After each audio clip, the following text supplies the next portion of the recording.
Hi everyone, welcome to the Skeins of Dreams knitting podcast. I'm Megha. I'm also known as Skeins of Dreams on Instagram and on Ravelry. While usually this is a knitting podcast, today I'm here to talk about some of my quilting. So if you're new here, welcome. But if you're here expecting some knitting content, this video does not have any knitting content. I have a few other episodes that you could check out if that's what you're looking for. You're free to stick around and watch some of my quilting escapades, I guess. If you're a returning viewer, you've probably heard me talk about wanting to do a quilting episode. So I'm here with all my quilts around me, and we can talk about my quilting journey.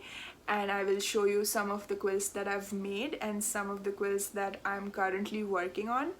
I really enjoy making quilts, and I get a lot of pleasure from gifting quilts as well.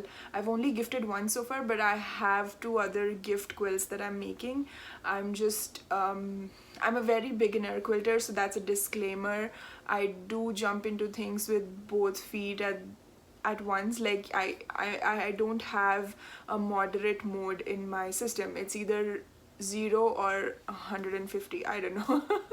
So I'm here to talk about all my quilts and the fabrics that I've chosen, the patterns that I'm working on, and welcome. Let's see some quilting. So before I start talking about my sewing or my quilting, I must share the story of how I started sewing and how I got my sewing machine with all of you. So if you've watched some of my other videos, I've often spoken about my college advisor, my professor, who I'm very close to, and I'm very close to him and his wife, and they live in Pittsburgh. And I think in in a few of my episodes, I talk about a vest that I knit for him and all of that. So my sewing journey actually starts with my professor's wife, Sharon. She's a very, very warm, wonderful, energetic person. I'm so thankful and grateful for having her in my life. She's like definitely a mother figure to every student that my professor has, and anyone she meets. She's just that personality. She's beautiful, like generous and kind to every single person she meets. So we were at their house once. I think we were just there for lunch or something, and I mentioned to her, and this was back in 2018, 2019. I just happened to mention to her that I really want to start sewing and that I'm looking at sewing machines to purchase. And I just said this very casually in a conversation we were having, and I didn't think twice about it, and we left. Like, the lunch was over, we left. And I met her, I think, a week later to pick up something from her house, and she comes out with this huge box along with the actual item that I was supposed to pick up. And she's like, "Oh, here you go, here's my old sewing machine." I'm like, "What?" I was not I, I was not prepared for this. I'm like, "Are you serious?" And she's like, "Yeah, I bought a new sewing machine and I don't need two. So here's my old one." And I'm like, "Are you seriously giving this machine to me? Like, do you not want to save it for your daughter? Maybe she'll want it later."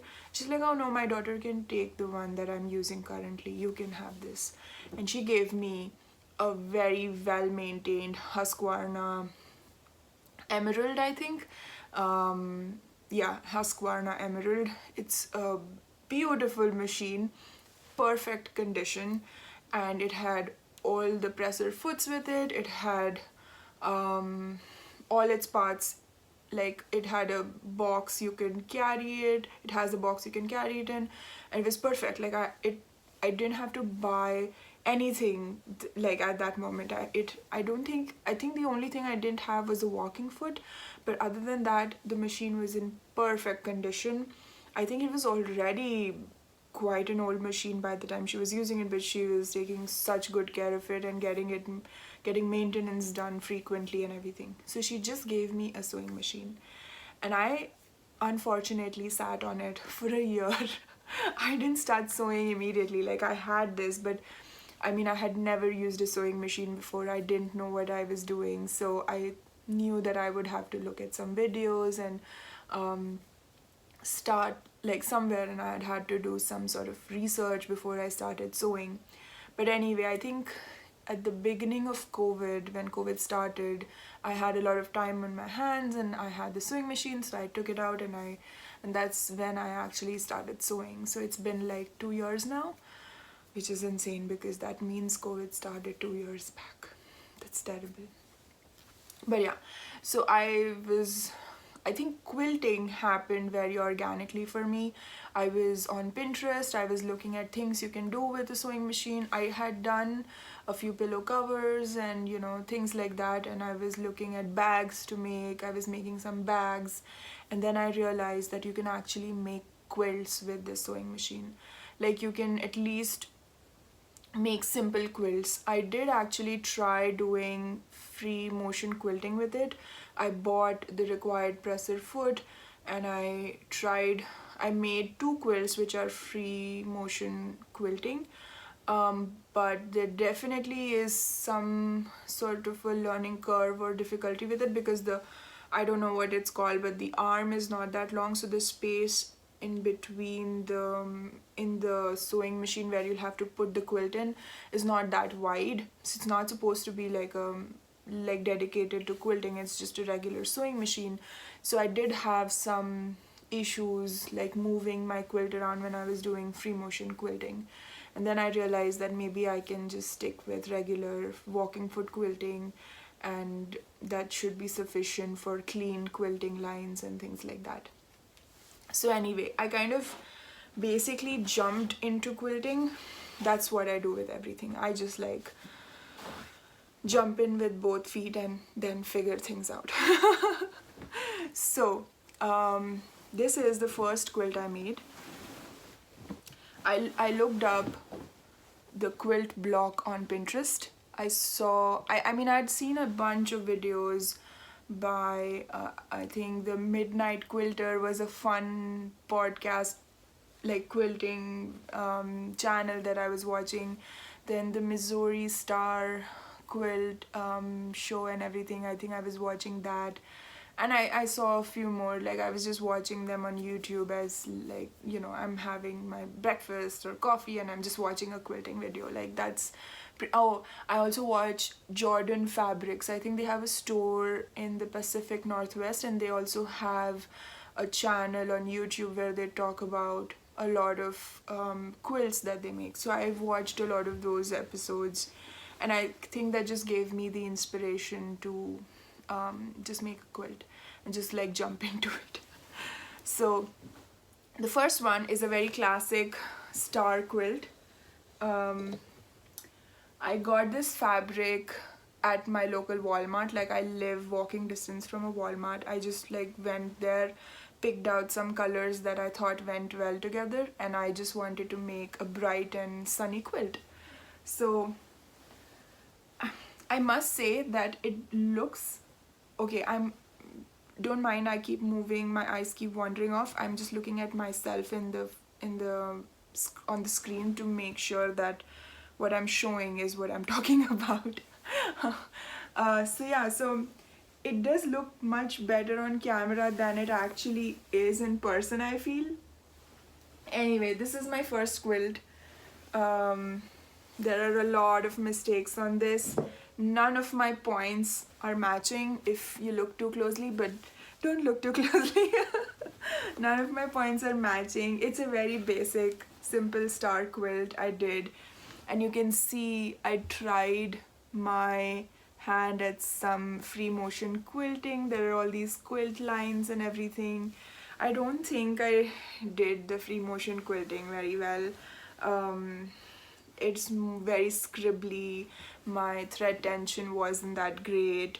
Some places I've made mistakes and everything, but I think with most quilts, everyone says this, that a finished quilt is better than not finishing one. So I think we've been using it happily, not realizing any of my mistakes. I think in the big picture no one sees that.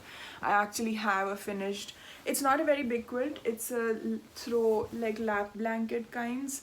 I'm gonna try put up a picture of the full thing. I have a good picture I took when I first finished it, and I'm gonna put that up.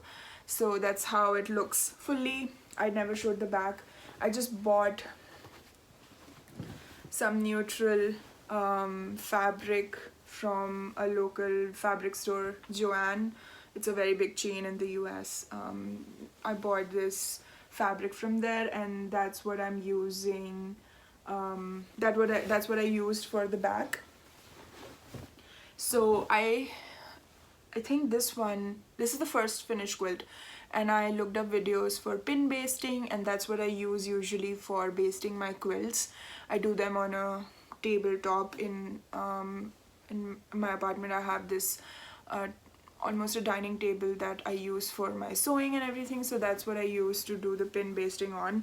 I did a regular random border on it, just like blocks of the fabric that I was left with.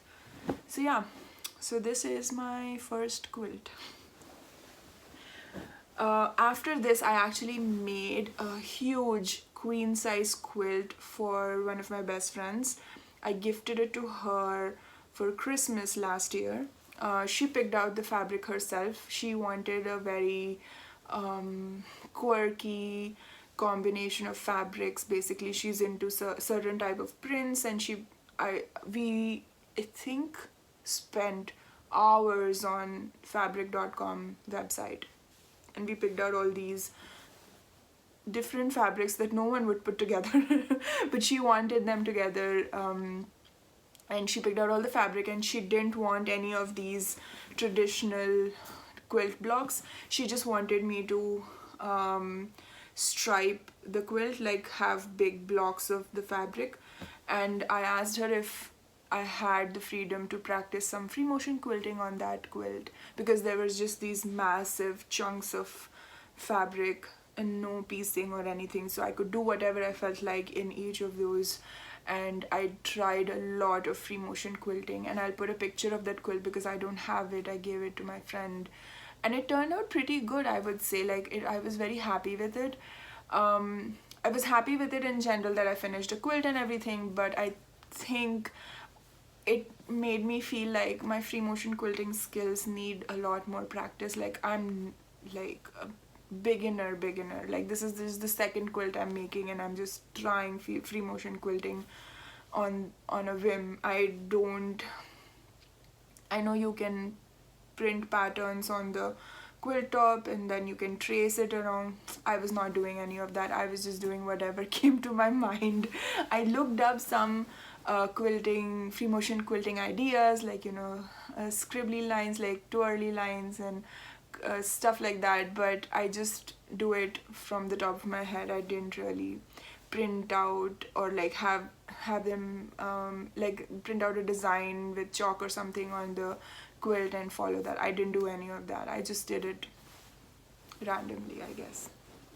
But it worked out. I mean, I'm happy with what I did, and it was only my second quilt. Then, because I had an okay-ish experience with free motion quilting, I decided to make a quilt with just walking foot quilting to see if I liked it better. So this particular one I made, I would say like 8-9 months ago. I picked out this fabric on Jordan Fabrics on their website. I just put all of these fabrics together myself.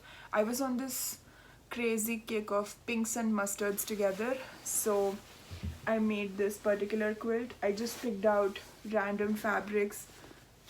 I put them in, there's no sense or order or anything. I just put some panels together.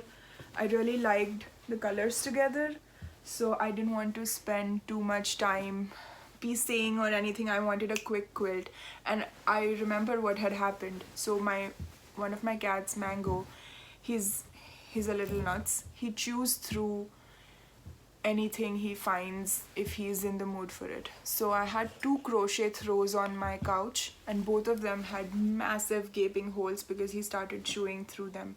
I think as I was washing those throws in the washing machine, because they're acrylic and everything, there were chunks of it where the plastic was melting and was becoming hard, and Mango just liked those sections and he would like just chew through massive chunks. So I threw both the crochet quilts away, throws away, because it's not good for the cat to be eating all of that. He's a little crazy like that. But anyway, I decided I needed some quilts on my couch which he will not chew through. And actually Mango uses this one a lot. He really likes it. I have so many pictures of him sitting on this. So it's hard to show quilts sitting down, but I'm gonna try put up a picture. And if you can see, I just did walking foot quilting on it. I just did straight lines, and again very random, like I did groups. There are like some lines here, then there's like nothing here, then some here, then again some lines here. So I just did whatever came to mind. And you can see that they're not exactly parallel all the time. And this is when I realized that there is actually quilting guide you can buy to make parallel lines. I didn't know that, and once I finished this and I realized not all my quilting lines are parallel, and then I bought that guide bar which you can attach to your walking foot, and you can make sure that your quilting lines are at least parallel to the previously done lines or your seams or something like that. So yeah, so this is the third quilt I made. I really like this one. I love the colors, and even the back is pieced. So I pieced the back. I just used, the back has this white or off-white fabric, but the rest of it is still pieced. I had so much of that fabric that I didn't need a special backing for it. I just did a pieced backing for this one. Yep, that's quilt number 3. Then I know this particular friend might not be watching all these videos. So I started a quilt for a friend of mine, and I've just done some of the quilt blocks. So I'm doing this very pretty star kind of a quilt block. I love those. I feel like these colors that I have picked, a lot of blues and purples, almost have like a galaxy-ish effect. I thought my friend would really appreciate that. So this is another one I've started. I'll put the name on the screen here. I forget the name of the quilt. This is actually a pattern I purchased. I think this is the only quilt I'm doing which is from a pattern. Otherwise I usually do whatever comes to my mind. So I've made like 6 quilt blocks.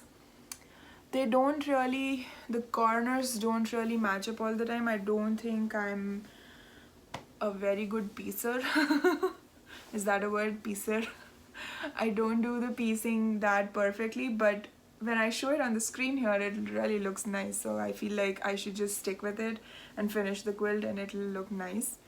So yeah, so I have a bunch more quilt blocks that I did, but I have to finish.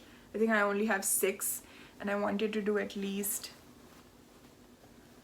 I think I wanted to do at least 16 or 20 blocks. 20, I think that's 4x5. That's what I thought I'd do. But yeah, I'm working on this one block at a time. It takes me a while to make this block because the piecing takes a while, and I want it to look good. Sorry about that. Yeah, so that's one of the quilts I'm making. I have a lot of quilting projects as well on the go. That is the usual theme with me in general. A lot of projects. Then last year, I made a massive queen size quilt for me and Baljit. And I finished the quilt top last Christmas, and I have not basted it yet. The reason I've not basted it is because I was trying to figure out if I want to do hand quilting on this. All of my other quilts are machine quilted, or I'm planning machine quilting, but on this one, the way I want to quilt it, I think hand quilting will be the best. And I want to I've heard that when you hand quilt something, it's loftier because it's not gone through a machine, and I really want to experience that. I want at least one quilt to be hand quilted. So here is my quilt top. It's actually a massive log cabin quilt. So it just is like one log cabin block. And let me see if I can get up to show this better.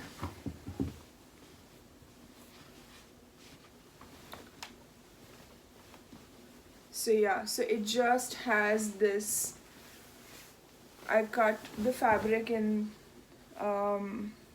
strips, and I just put like a huge log cabin quilt together. So that was my starting block in the center, and then I just kept adding panels to it. I even did a border. Sorry, I moved the camera. I even did a border with like just some 4 corners on it. But yeah, so this is my huge log cabin quilt top, and I really want to do quilting on it by just following along these strips, and I don't want to cross anywhere between the strips. I just want to do them parallel to the seams, and I feel like if I hand quilt it, it might just look neater and nicer, and I want to hand quilt at least one quilt. And I'm very happy with this particular quilt top. It looks really nice. So I feel like if I do it properly, this will make a really nice heirloom-ish quilt. I have the backing picked out. This is the fabric for my backing. Most of the fabric I purchase is from 2 places, fabric.com or Joann. That's basically it. If I don't want to spend too much money, I go to Joann and I pick it out in person, and they usually have a lot of sale going on. If I want to get a very specific print, some novelty prints, I end up searching on fabric.com, and even there I wait for some sort of a sale or something to happen before I purchase. For example, this fabric and this one is from fabric.com, but then once I got the fabric, I went to Joann and got these solids from Joann. So most of the fabric is from these 2 locations. Like I recently found a quilt store near my house here. It's called Aurora Sewing Center. It's very nice, and I've been there a few times, but they're very like, I think it's a quilt shop, so they have very nice things, but I don't think my quilting is there yet to buy such fancy fabric. I think this is fancy enough. I mean, I did spend some money on these prints, but the solids, again, I just went to Joann and got regular quilting cotton. So yeah, so this is one of them. Works in progress with quilting. And then recently I've been working on a quilt I want to take. So my husband and I are planning to go to India in March, and we'll be seeing our nephew for the first time, and I really wanted to make a quilt for him. So I bought some children's print fabric on fabric.com, and there's all these foxes and pandas and bears and owls and dinosaurs. It's a really fun quilt, I think. I just put all of these together with, oh, this is the back, it's just yellow polka dots, but I put these together very randomly again. I really like, with such big prints, I didn't want to do any sort of piecing because I felt like the size of the prints is too big, and then it would get lost in delicate piecing. So I just cut up big blocks of it and put them together very randomly, so you can enjoy the prints, the novelty print on it. And I'm sure my nephew will have this for a while as he's growing up, so once he's bigger he can actually, point to them and figure out the colors and figure out the animal and things like that. So I wanted the space to be wide enough for kids to do that. I did a quilt sandwich. You can see some of my pins are still here.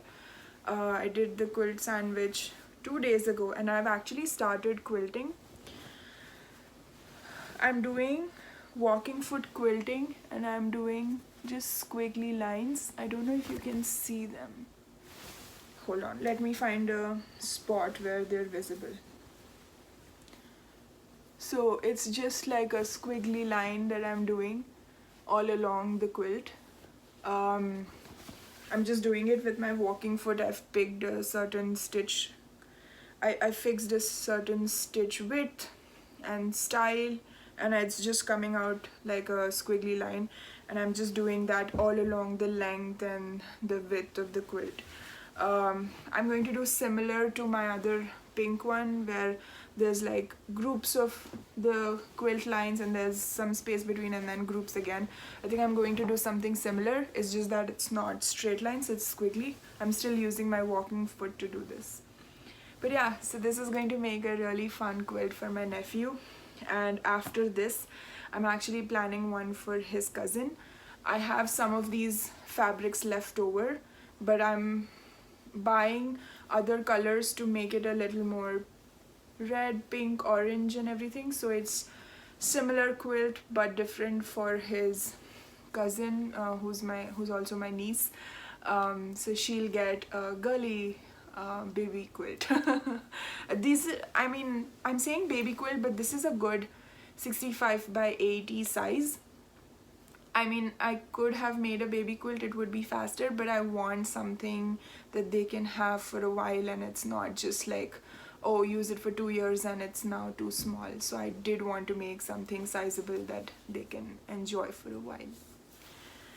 So yeah, so I've very quickly gone through all of my quilts. I didn't know if quilting can become a regular side addition that I can do on my knitting podcast. I just wanted to put out all my quilts together in one place, just to like introduce you to my level of quilting. I'm not sure if this is something you are interested in, you want to see more of, how I'm putting colors together and things like that. I usually just go by what I feel like I pick out prints and then I figure out the coordinating colors, and you've seen only one quilt actually is from a pattern. I'm sorry. This is the only one from a pattern actually, but the rest of them are just whatever comes to my mind. So yeah, so I thought I'd just put together a quick quilting video as a special episode. Let me know what you think. I know I'm a very beginner quilter. A lot of things I'm still figuring out. I'm not very neat. Sometimes I don't have the skill set with quilting that I may have with knitting. Not just skill set, just the discipline. Sometimes you need to iron everything, you need to measure everything well, you have to be patient with it. Ripping seams should not be something you avoid. If it's wrong, it's wrong, gotta rip it and redo it.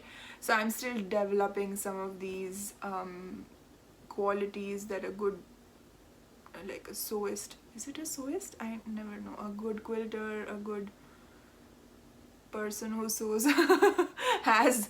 So I'm still figuring this out and building like work ethic with sewing, I think. But I'm having a lot of fun. I feel I also like it sometimes to get a good break from knitting, because knitting projects take so long to finish, but then sewing and quilting, I think you see results faster, and that kind of is very encouraging. So yeah, so that was a quick snapshot of all my quilting.